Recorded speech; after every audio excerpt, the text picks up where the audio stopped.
saya bergabung dengan Stikas Bina Bangsa Majene sejak tahun 2009 dengan bidang keilmuan yang saya tekuni adalah kebidanan. Jadi saya berasal dari Prodi D3 Kebidanan.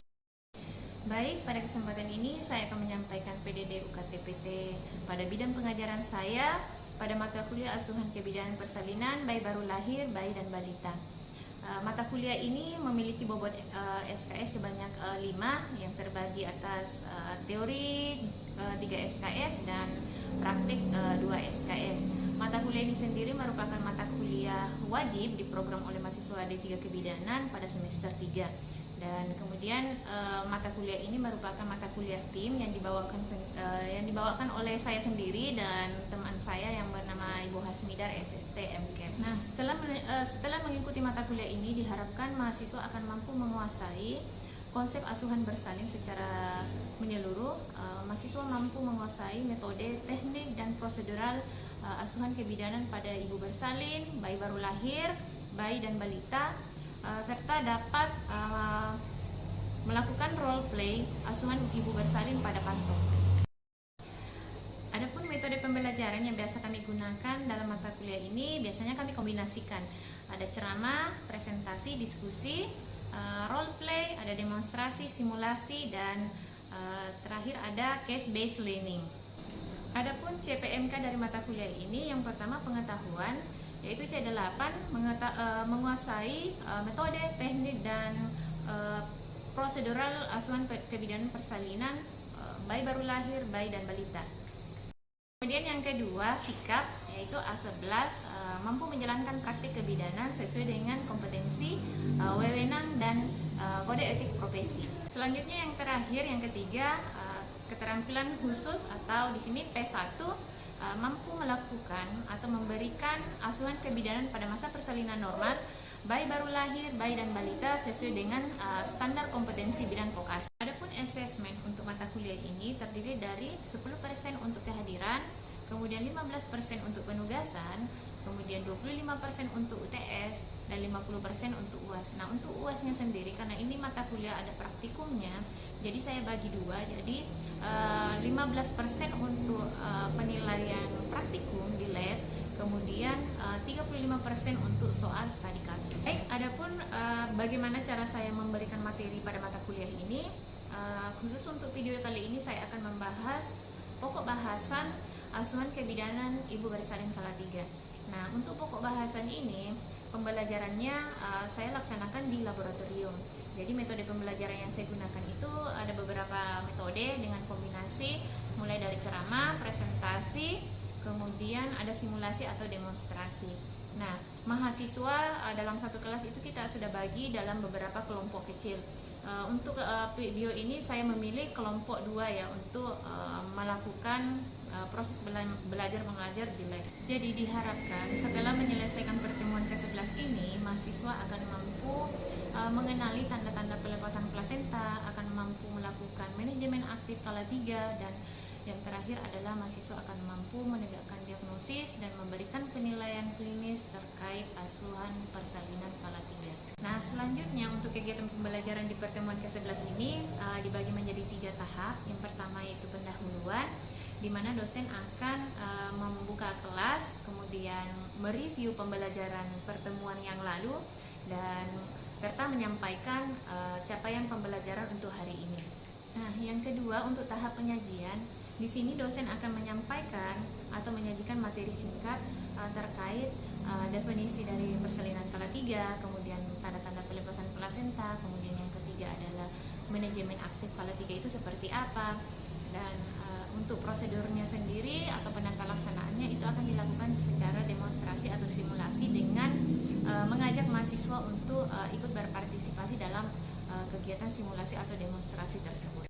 Nah, untuk tahap yang ketiga atau yang terakhir, tahap penutup, diharapkan adanya interaksi antara dosen dengan mahasiswa melalui diskusi atau tanya jawab.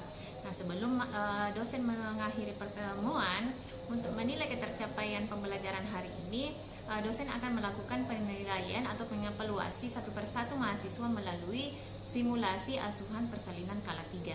Untuk itu, mari kita lihat bagaimana cara saya memberikan materi asuhan persalinan kala 3 pada pertemuan ke-11 ini di kelompok 2 Prodi D3 Kebidanan angkatan 2022.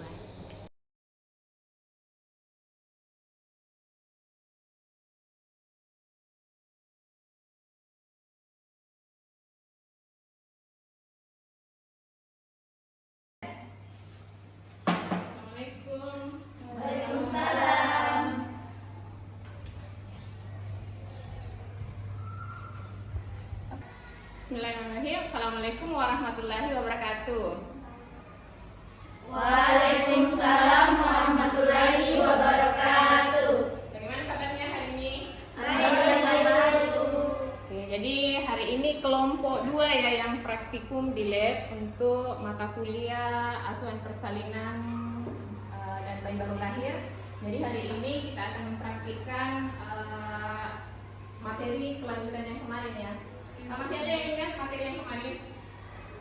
Masih ada yang ingat? Kemarin ada beberapa tahapan persalinan ya, kita sudah belajar. Ada beberapa tahapan persalinan. Ada yang bisa sebutkan? Ada berapa? Silakan. Andi Cahya. Jadi dalam proses persalinan ada 4 tahapan. Yang pertama persalinan kala 1, kala 2, kala 3, dan kala 4. Oke, bagus sekali ya. Jadi ada 4 tahapan persalinan. Nah, tahapan yang pertama itu tahapan persalinan kala 1. Ada yang bisa jelaskan seperti apa itu tahapan persalinan kala 1? Saya, Bu. Oke, silakan Eka. Jadi tahapan persalinan kala 1 merupakan tahapan dimulai dari awal persalinan hingga kontraksi dengan pembukaan 10 cm. Ya, betul sekali ya. Jadi tahapan persalinan kala 1 itu dimulai dari mulai munculnya kontraksi sampai dengan pembukaan lengkap atau pembukaan 10 cm ya. Nah, selanjutnya persalinan kala 2. Ada yang bisa jelaskan sedikit tentang persalinan kala 2? Saya, Bu. Oke, silakan Nurjana. Oke, persalinan kala 2 itu merupakan tahap kedua dari proses persalinan yang dimana proses persalinan dimulai dari pembukaan lengkap sampai lahirnya bayi. Oke, betul sekali. Jadi itu ya, persalinan kala 2 dimulai setelah pembukaan lengkap atau pembukaan 10 cm sampai lahirnya bayi. Nah, untuk hari ini pertemuan yang ke-11 kita akan membahas terkait tahapan yang ketiga, yaitu persalinan kala 3. Nah, sudah ada yang baca-baca materinya atau download materinya yang kemarin Ibu tugaskan?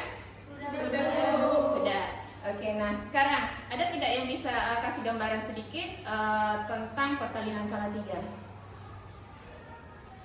Jadi tahapan persalinan kala 3 itu adalah tahapan di mana sejak bayi lahir sampai lahirnya plasenta. Biasanya sekitar 30 menit. Iya. Jadi betul sekali ya. Jadi tahapan yang ketiga itu setelah tadi bayinya lahir di kala 2, setelah bayinya lahir kita masuki persalinan kala 3 itu berarti dimulai dari sejak bayi lahir sampai dengan plasenta lahir. Nah, itu biasanya membutuhkan waktu 5 sampai 30 menit. Jadi tergantung dari ibunya ya masing-masing. Baik, itu yang akan kita bahas sebentar. Saya akan paparkan materinya ya. Ya. Oke, baik. Jadi hari ini kita akan bahas terkait persalinan kala 3. Nah, di sini Ibu harapkan setelah kita pelajari tentang asuhan persalinan kala 3, Ibu harapkan nanti mahasiswa setelah mempelajari ini akan mampu mengidentifikasi tanda-tanda pelepasan plasenta. Kemudian yang kedua adalah mahasiswa mampu melakukan manajemen aktif penata laksanaannya ya, penata laksanaan manajemen aktif kala 3. Kemudian yang ketiga adalah mahasiswa mampu menegakkan diagnosis dan mampu melakukan penilaian klinis terkait dengan persalinan kala 3.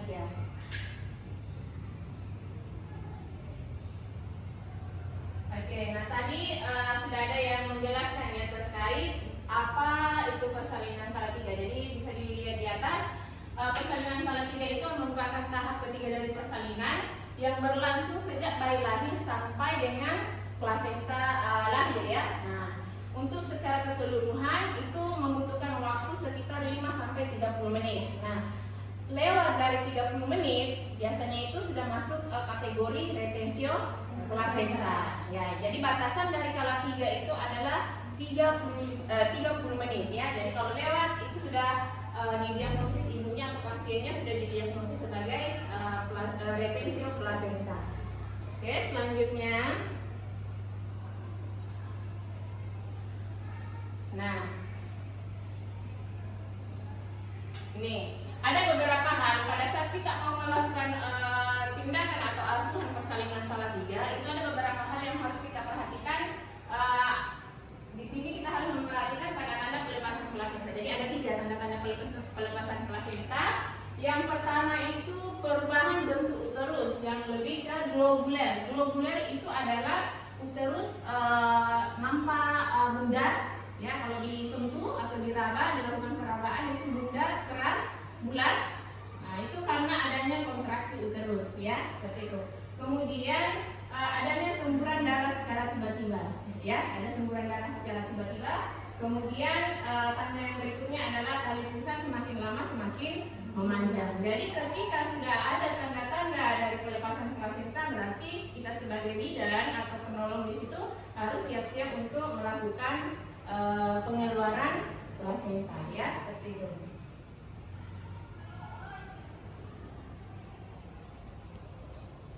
Nah,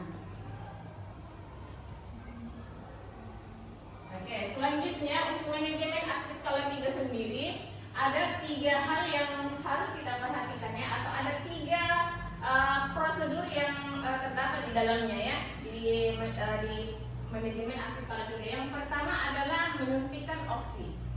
Menyuntikkan oksi, kapan harus disuntikan oksi? Biasanya itu 1 menit setelah bayi lahir itu langsung disuntikan oksi. Nah, kenapa harus disuntikan oksi? Yang pertama adalah untuk mencegah terjadinya perdarahan, kemudian yang kedua adalah untuk membantu kontraksi uterus. Jadi pada saat ada kontraksi uterusnya baik, maka kemungkinan untuk lahirnya plasenta akan semakin cepat, ya, seperti itu. Kemudian yang kedua adalah penegangan tali pusat terkendali, ya. Nah, penegangan tali pusat terkendali ini dilakukan setelah kita memperhatikan adanya tadi yang tanda-tanda pelepasan plasenta, ya, seperti itu. Kemudian yang terakhir adalah masase fundus uteri. Masase dilakukan pada saat plasenta telah lahir, ya, seperti itu, untuk mencegah perdarahan. Nah, kemudian yang perlu lagi diketahui di sini sebelum menyuntikkan oksi, ya, karena di atas ada menyuntikkan oksi. Jadi sebelum menyuntikkan oksi, cek dulu, cek apakah janinnya tunggal, ya, seperti itu. Jadi kalau misalnya kita cek fundus bayi lahir, kemudian kita cek fundus, ternyata masih ada janin kedua, nah jangan langsung disuntikan oksi, ya. Tapi bila pada saat bayi sudah lahir, kemudian kita cek fundus, kemudian sudah tidak terambah lagi adanya janin yang kedua, berarti silahkan penolong minta izin atau memberitahu ibu bahwa dia akan segera disuntikan oksi di paha bagian luar, ya. Paham sampai sini? Paham, Bu. Ada pertanyaan sampai sini? Kalau tidak ada, kita langsung saja untuk praktikumnya, ya, atau demonstrasi dan simulasi bagaimana prosedur untuk manajemen aktif kala 3.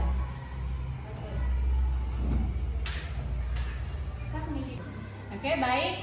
Sekarang alat dan bahannya sudah siap. Jadi kita akan simulasi tentang persalinan kala 3, ya.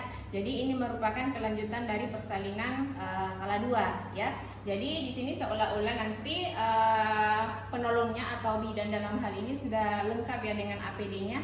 Nah, sekarang ibu mau minta siapa yang mau simulasi duluan? Ada yang bersedia? Saya, Bu. Oke, silakan Kak Nisa, siap-siap. Oke, Bu, alhamdulillah bayinya sudah lahir dengan selamat, berjenis kelamin perempuan, ya, Bu. Jadi pada selanjutnya saya akan menyuntikkan oksitosin. Itu sebenarnya itu obat itu, Budi, untuk memperlancar kontraksi rahim tak, Bu, biar plasentanya segera lahir dengan baik dan juga mencegah perdarahan, Ibu. Apakah Ibu bersedia? Bersedia, bidan. Oke, sebelum saya suntikan oksitosin, saya periksa dulu, ya, Bu. Terusnya janinnya tunggal, ya, ini jadi. Oke, selanjutnya saya akan suntikkan di paha kanan borneo saja.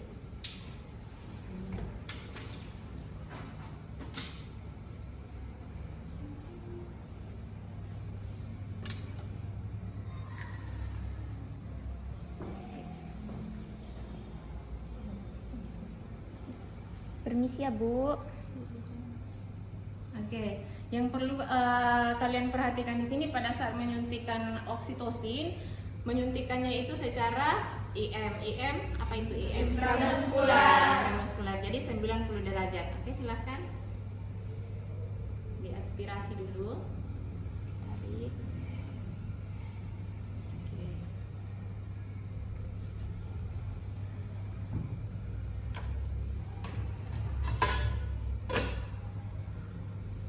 Ibu, karena di sini sudah ada semburan darahnya, saya pikir sudah ada tanda-tanda pelepasan. Jadi kita mulai peregangan. Ya. Coba perhatikan tangannya Hairunisa ya. Jadi posisinya ini sudah betul ya. Jadi ini namanya posisi dorsokranial. Jadi pada saat kita mau melakukan penegangan tali pusat, tangan kiri ini berada di atas simfisis ya, secara dorsokranial. Jadi posisinya seperti ini. Kemudian coba perhatikan tangan kanannya. Nah, di sini ada tali pusat, kemudian ada klem. Jadi posisinya itu tali pusat berada di antara ini ya, antara dua jari, kemudian dari bawah kita tegangkan dari bawah. Nah, tapi ingat tidak ditarik ya, kita melakukan penegangan saja ya, seperti itu. Oke, lanjut. Oke, kita tarik atau kita tegangkan dari atas ke bawah, terus kita tarik lagi ke atas, kita tegangkan. Setelah kita melihat plasentanya, oke, ini plasentanya sudah lahir ya Bu. Sudah di jalan Jadi lahir. sudah di jalan lahir, jadi kita jemput. Tangan yang satu, nih. Coba perhatikan ketika plasenta sudah ada di jalan lahir, tangan yang di atas ini pindah ke bawah untuk menerima atau menjemput plasenta ya. Nah. Ya, kita putar secara berpihak atau mengikut Ya, searah jalur Jarum jam. Iya. Oke. Setelah plasentanya lahir, kita cek ya kotilodonnya, kita cek. Terus kita juga cek selaputnya apakah masih ada sisa-sisa tertinggal. Oke, di sini. Oke, alhamdulillah Bu, plasentanya sudah lahir.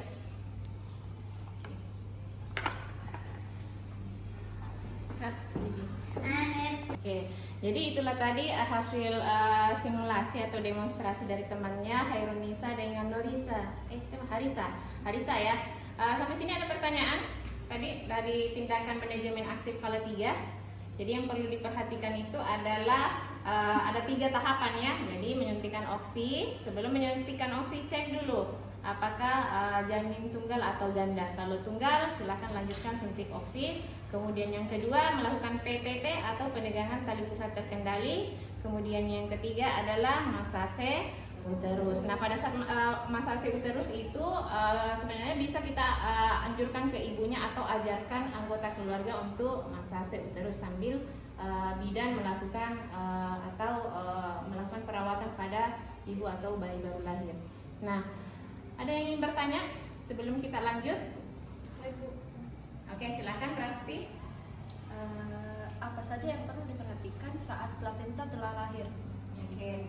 Nah, yang perlu kita perhatikan setelah plasentanya lahir adalah yang pertama menilai apakah ada perdarahan atau tidak ya. Nah, kalau misalnya ada perdarahannya berlebihan atau tidak ya, itu yang paling penting, perdarahan yang harus kita ini. Makanya penting untuk memperbaiki kontraksi uterus ya, itu. Kemudian yang kedua adalah memantau tanda-tanda vital ibu. Nah, di partograf kemarin pada saat proses persalinan kala 2, ibu sudah kasih lihat contoh partograf yang di lembaran belakang itu ada pemantauan kala 4 ya. Jadi ada penilaian tanda-tanda vital itu dilakukan tiap 15 menit 1 jam pertama, kemudian tiap 30 menit 1 jam yang kedua. Jadi itu yang perlu kita perhatikan. Kemudian yang selanjutnya adalah termasuk mengevaluasi kondisi bayinya ya. Tadi kan setelah bayinya lahir kita letakkan di atas perut ibu. Nah, itu kita perlu juga menilai kondisinya bayinya seperti apa ya. Bagaimana, jelas? Oke. Oke, kalau sudah jelas, tidak ada lagi yang bertanya, kita langsung saja. Ibu mau simulasi satu persatu ya. Kita mulai dari Nur Aulia Putri. Silahkan Nur Aulia Putri.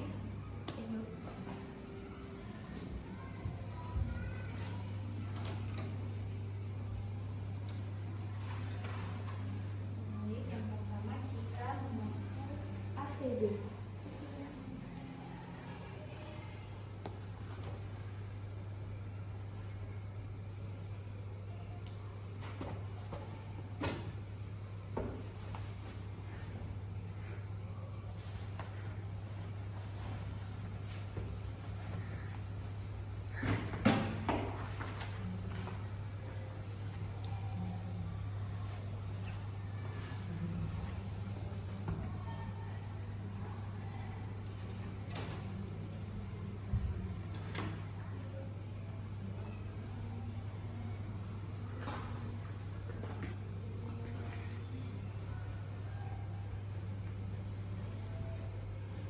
Bisa angkat dulu lah.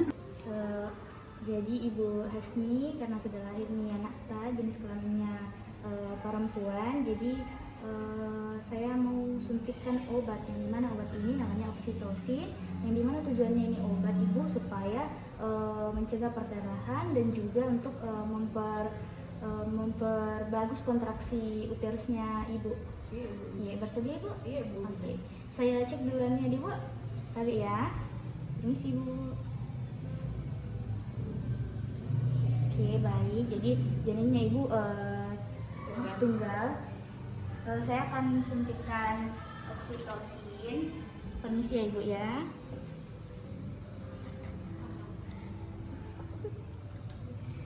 Tadi Ibu. Oke.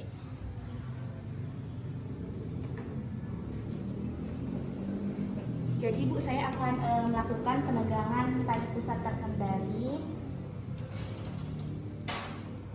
Tadi ini sih Bu.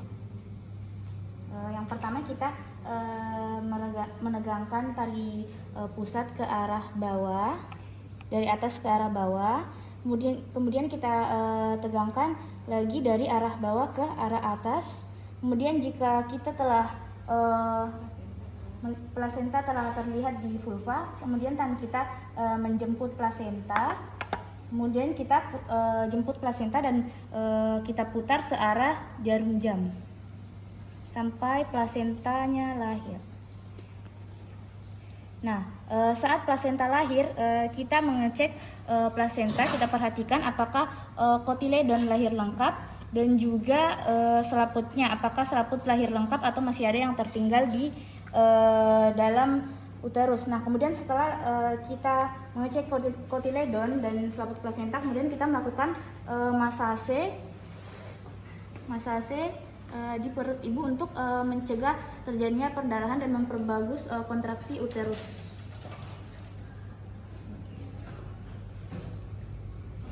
Oke, jadi tadi Ibu sudah evaluasi satu persatu dan alhamdulillah hasilnya semuanya sudah bisa melakukan manajemen aktif kala 3. Jadi Ibu harapkan setelah selesai pembelajaran praktikum lab nantinya atau nantinya pada saat kalian sudah turun praktek, apa yang kita pelajari hari ini, mulai dari mengenali atau mengidentifikasi tanda-tanda pelepasan plasenta itu kalian sudah mampu. Kemudian yang kedua, kalian sudah mampu melaksanakan manajemen aktif kala 3 secara mandiri pada pasien nantinya kalau sudah di klinik atau di rumah sakit atau puskesmas nanti tempat Anda praktek. Kemudian yang ketiga adalah kalian mampu menegakkan diagnosis persalinan kala 3 dan mampu melakukan penilaian klinik terkait persalinan kala 3. Baik, terima kasih untuk perhatiannya hari ini. Semoga apa yang kita pelajari bermanfaat untuk kalian semua dan untuk Ibu sendiri ya. Baik, Ibu tutup dengan ucapan alhamdulillahirrabbilalamin. Kemudian jangan lupa pelajari yang ini ya, sebelum saya tutup. Jangan lupa pelajari materi persalinan kala 4 untuk pertemuan berikutnya lagi ya, untuk praktikum berikutnya. Baik, Ibu tutup dengan baca alhamdulillahirabbil alamin. Billahi taufiq wal hidayah. Wassalamualaikum warahmatullahi wabarakatuh. Waalaikumsalam warahmatullahi wabarakatuh.